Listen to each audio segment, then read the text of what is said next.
이 발라리가시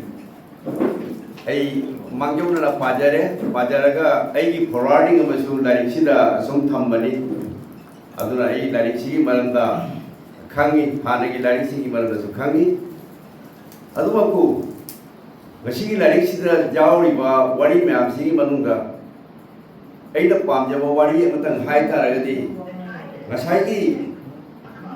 sagol duna gadha duga yaw man nawgal bajadra ngan nawgaladi hakang phabani kunchi shamani atu do haisalei le gadha atu no ongal laga jin ka kari ka mayam nangal nawgal moli loi siri kari mai mai wari se ngasai gi pauta pi besi dia ko jam chane ya ba edu to ta to ai to ma pi ba pauta khina ba jam pauta to sala ka ru si na ma ye ai su tu pa mi mo da jam pauta pi ko ba je ai tali mi na ba ro se rai pauta pi ra lang thok to ai thok to ya si na ba ha masi ma ai jam na ai ka ba ta ba wari jam adai ai na ho ko ma yam na no na living ba si na ba ma gi special wari hai ba ta re aha bagi uroksiga ngasai break dance sama jauh ya madu wari to mayam khangam basu jai amkam oi lijage basiga break dance ga lupa bacha mana moi gi school gi function da jagoi saba madu rock dance to na tek sark bani madu matam tu ga mai pinung da mai ma leram badi ma chiming la ma masaje mari chala na are mari chala ba adu adik matam tu ni ma mapi marong ka jeno to photo na ma to check to bai matam lai ta ba adu na ma gi ana to khang mo oi la ba ma na jakoi se paksa ta sa jan ni ba are so le bijing si da da to to le ma na pungja ta da ro phamara sa khang da jakoi se sai da jakoi se jam sa de no ngai ji ai ba madi wari to ai ma am da mo no na ni king je ni adu hera mani ma na ga si chakal lai ba lambi si masi saita si oji oja biswana na sohai re oja cha na sohai re masi ekoi gi saita gi lamda maigi yamani ekoi saita academy na award piri se mari kakani amana creative writing nobel wari macha sereng de amana translation da madugi ako palwan de manipuri da translate korba ade amakhakna bal saita ada jadi kutha mangai bakha dalai ba nahasin nei ba nahasin kan jahala tu isano nahasin kan khagala pi ba jubo saito ni jubo ne ba asi isra bal saito aji angang ni saita si masi ne ba aduna masi mayam no tawra da ba mayam na khalu dar ba mafam amdi masi mafam si ga mangna jangjan dana bal saita sen leirak pani ba aduna dinga sai wada cha na hai mai da ai swai jani masi hiram siga hiramani se lari ohum su sure pasu phajare masi da ma mai success we masi ai ba ma ton lo mo oisanu ana masi ai hajari adu akoi a poet is born not made time adu mai na ina a writer is born not made time the writer I say line pithoropani adu hekta ai nang na writer ho gaya ga oida konde adu mai na mamanda masigi ochagi bal saite ibagi silen literature ibagi pero se pithoropani line adu mai as masada sai baja cha na hai ni mai na mai wakal ukal masih khalli basi da angangi oi wakal sida khalwa angang si kari tawi angang kari no madugi angangi psychology to chap chana manunga hanjal laga man masi mayam se represent to no phugol ko ya ba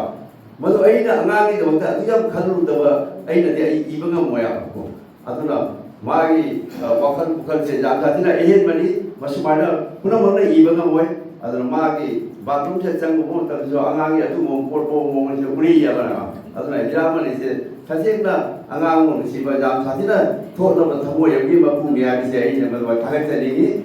아주 못한다 락션이 이제 괜찮게 라이시에 호모만이 나와 거의 라이 아마 호모라버디 거의 안강 아마 호모가 호가 안강고 셈በት 사각나 자오를 보거나 우리 더 그런 레벨도 한 하늘이 아주 많이 들어 라이시기 못했다 thawak khara lei madu rai ta na tawada ba natraga ma pa bi sa na lai si phone na bari matung da lai si mu mayam da khalan da bari da book review to wa na ai ba critic ka mana book review to na magazine khang di daily paper khang di ko na mayam na hiramani gi asu ba lai ko ko ge lai ga si da si si jaw ya si si phaje asi ti ba aswana ma lai ga ni adigi lai ga si kala ko mana English te translate tawna mo hone translate to baje ji matlab ta jam sathi na dakar ni kari ki no atuga national award ama da competition lang ta di adal nagi lai si su masi photo le English da photo taw ta di na ki si su Harry Potter tawna ba Alice in Wonderland atuma na mo da la ko si jai white fish ki bathau ni the lai ga si next the jol ba ko pe bathau ni kasi lai se ki ta loina bi soe क्या रे किपी तो ये थोड़ा तक ना बेकार तो लोग जो मतलब जेन ले लो यार अब न्यू मिली लाइन से कहीं जोड़ी होम की मतलब तो लाइब्रेरी तक रखी गई एक कोई की तो वो ले जाते भाई वाली मेरी मणिपुर से लोग ना लाइब्रेरी से पी तो इबनी अब ना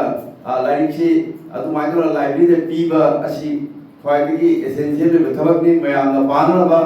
अब मतलब पावा नंद्र अब की लाइब्रेरी की तो चाहो तो लेटर से होगा कहीं आई बैठे ही सीधे की लाइब्रेरी से लेकर बनी तो आई लाइब्रेरी से लाइब्रेरी के मतलब की है बा आप फटो कहीं ना बिग बजार ले बा कहीं ना बतायो ना है बा अदुगा लाइब्रेरी में ना तुम जो भी बॉय में लाते हो वो जो ले बा अदुगा लगी लाइब्रेरी से जो बॉय में लाते जो ना बा बल्कि कुदों चावल ने एक मतलब अब कोई जो ला ले नहीं मशहूर तो ना मैं आऊँ सिद्ध थोड़ा बा लाइब्रेरी से वो उधर जेल में सिद्ध तत्ता बा खरे ना सिद्ध थोड़ा जेल ना बा अदर करीबा हौजिकी मीदा लाई अफबा फोगाबदी मा असिगी लिमिटेशन से लेरोयाबा मा की लाई तो केनो तो रखने आबा अखोगी ऑनलाइन दा नंगे जिकी केनो हाय तो अमेज़न का हाय तो अदि सिस्टम दा पुथरागा वदु एडवर्टाइज तोरगा ऑनलाइन दा नंगे जिकी लाई सिंग में तो अतियागी तेलंगाना का ऊपर फंगनी ऊपर फंग ए मसी चिल्ड्रन कला को ने चिल्ड्रन लिटरेचर की लड़ी थी वो काम वो मने आवा अतो जिमते तकला तोरा पुना पूगी दे बा ऑनलाइन दा अनो अमेज़न दे ए बंगला की लड़ी मैं अमेज़न दे ले आवा मणिपुरी की जो अतो तो बसे जाए अतो इंग्लिश की जाम तो भी कोई खना मणिपुरी की राइटर से इंग्लिश दा मोई ए राइट तो कई तो को जो फोन अमेज़न तो टीवी अमेज़न लड़ी फंगनी असी ने आवा अदगी लास्ट दा डिजिटल लाइब्रेरी द जंक्शन बा नंगे इरिवा लाइन से गसी वेबसाइट का जंगमता वेबसाइट का जंगम से अदुम गमबनी आई इशू लारी शॉर्ट स्टोरी लारी म डिजिटल द जंगले अदुना गूगल का फार्म जेगा आई लारी तो हंगा गायबा अदुम थोरी वारी मचा सिंग अदुम पाबा जाय अदुम माइंडला मयाम हजे डिजिटल लारी तो अमेरिका द लेबा बी सु पाबा यानर बी दमता बा डिजिटल लाइट त वसी जंगना नबी दमता आइबा आंगा तौला कंप्यूटर नि बमी म तौरगा बा लारी से डिजिटल लाइट द हाचन बने हां अतु अतै सु कंप्यूटर नि मरो दे रंगनी आई हाय रो अदु आई खजे मदि अदु डिजिटल लाइब्रेरी आई हाय अदु माय तौना लाइट सिंग सिबु चुमना सम सवाय द फोगे जेले असिगी ये अहे मदा हां मोर एंड मोर वसी वाइट स्ट्रेट कोइनबा बेना लाइन फंगनबा अदु मा डिजिटल द फंगनबा अदु की प्रोसेस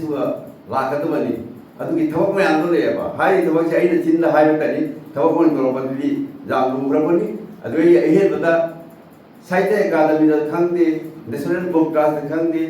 यूनिवर्सिटी सिलुंग द खंगदे लारी की थंगल म होना बताय लारी की पजे त जितो पन तबा लारी सिंग जे मी ममी त तारनबा तारगा कयो रखबा खंग कोनते आई बे हिस्ट्री ऑफ मणिपुरी लिटरेचर ना असावना अमा इबतो मदुगी मबांगदा language development of Manipuri language side topic में जावे अद मणिपुरी लैंग्वेज डेवलपमेंट करमाय तो रे इंग्लिश दे इबनी मदि तो आइना लान अंगा अंगी ब्लॉगर माय ग्रुप की वेबसाइट को डाउनलोड थेनरो द आइ खगे हस माय बंदा बुदा से आइ लोनी ना हाय बदा आइना मखा द चथला जीव मतन दली history of Manipuri literature by आईएसटी ऑफ द हायरम हिस्ट्री ऑफ मणिपुर ओ मजे आई ने इगिदो मा लोरक परि मदि आई ने असु म नहा आंगा कि दली बी गिदे लारी से ai PCD hoda boyu ba kariba aduma duna nahane dei ahna denia PCD adu like to karamai to na boy ma khutta jawraga madu topic tuma sat le arega website ta thadori bani apko asuma to la jiki electronics dunia sinda like chen jangan dei ma thoni ai wafam jamna sang hai roge mayam jamna wa na ngai yo ja sati soi kari oi ha aroi uda ai na ai inau hai Hiramani amadi makoi mung manu punamat bu tau riba arrangement masih bijak riba acha tha masih punamat ki oi nai suk ta thagat jaraga i matang se loi sin jage